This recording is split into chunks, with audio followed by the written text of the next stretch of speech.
Jai Shri Krishna. Jai Shri Krishna. This video is for Geeta Olympiad 2025. మేము ఇప్పుడు 5వ అధ్యాయము చదువుతున్నాము. ఓం శ్రీ పరమాత్మనే నమః. శ్రీమద్భగవద్గీత అథ పంచమోऽధ్యాయః.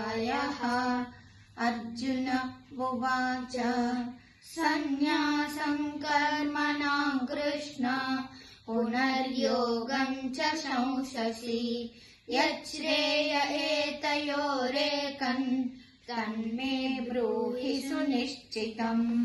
శ్రీభగవానువాచ సన్యాసః కర్మయోగశ్చ నిశ్రేయసకరావుభౌ తయోస్తు కర్మ సన్యాసాత్ కర్మయోగో విశిష్యతే. జ్ఞేయః స నిత్య సన్యాసీ యో న ద్వేష్టి న కాంక్షతి. నిర్ద్వంద్వో హి మహాబాహో సుఖం బంధాత్ ప్రముచ్యతే. సాంఖ్యయోగౌ పృథక్ బాలాః ప్రవదంతి న పండితాః. ఏకమప్యాస్థితః సమ్యక్ ఉభయోర్విందతే ఫలం. యత్సాంఖ్యై ప్రాప్యతే స్థానం తద్యోగైరపి గమ్యతే. ఏకం సాంఖ్యం చ యోగం చ యః పశ్యతి స పశ్యతి. సన్యాసస్తు మహాబాహో దుఃఖమాప్తుమయో గతః. యోగయుక్తో మునిర్బ్రహ్మ న చిరేణాధిగచ్చతి. యోగయుక్తో విశుద్ధాత్మా విజితాత్మా జితేంద్రియః. సర్వభూతాత్మ భూతాత్మా కుర్వన్నపి న లిప్యతే. నైవ కించిత్ కరోమీతి యుక్తో మన్యేత తత్వవిత్. పశ్యన్ శృణ్వన్ స్పృశన్ జిఘ్రన్ నశ్నన్ గచ్చన్ స్వపైశ్వసన్. ప్రలపన్ విసృజన్ గృహ్ణన్ నున్మిషన్ నిమిషన్నపి. ఇంద్రియాణీంద్రియార్థేషు వర్తంత ఇతి ధారయన్. బ్రహ్మణ్యాదాయ కర్మాణి సంగం త్యక్త్వా కరోతి యః.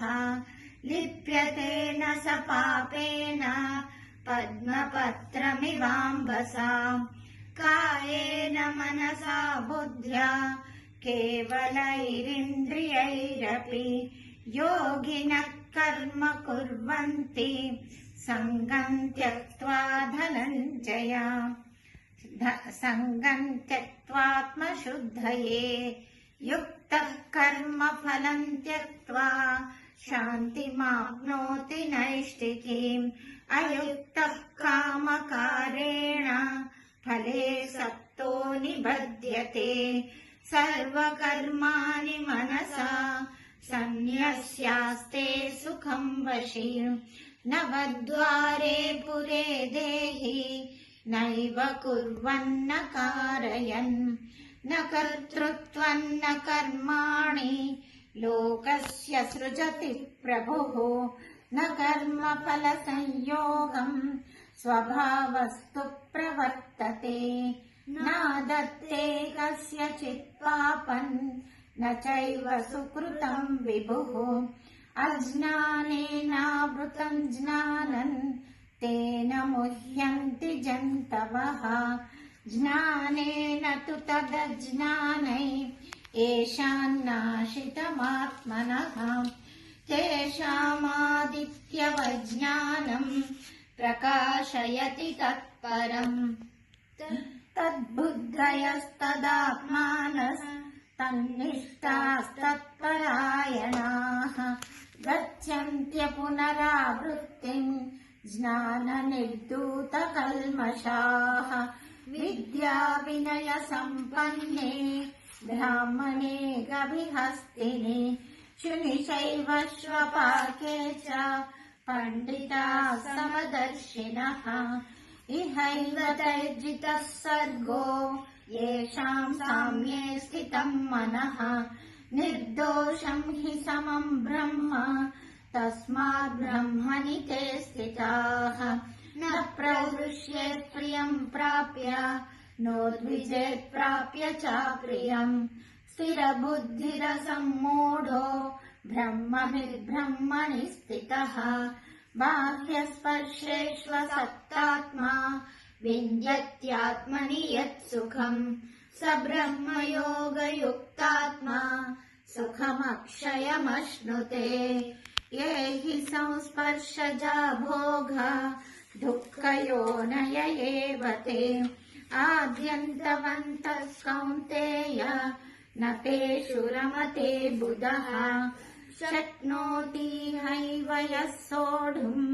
प्राक्शरीरविमोक्षणात् कामक्रोधोद्भवम् वेगम् स युक्तः स सुखी नरः योऽन्तः सुखोऽन्तरारामस्तथान्तर्ज्योतिरेव यः स योगी ब्रह्मनिर्वाणम् ब्रह्मभूतोऽधिगच्छति लभन्ते ब्रह्मनिर्वाणम् ऋषयः क्षीणकल्मषाः छिन्नद्वैधायतात्मानः सर्वभूतहिते रताः कामक्रोधवियुक्तानाय यतीनाय यतचेतसाम् अभितो ब्रह्मनिर्वाणम् वर्तते विदितात्मनाम् स्पर्शान् कृत्वा बहिर्बाह्यांश्च चक्षुश्चैवान्तरे भ्रुवोः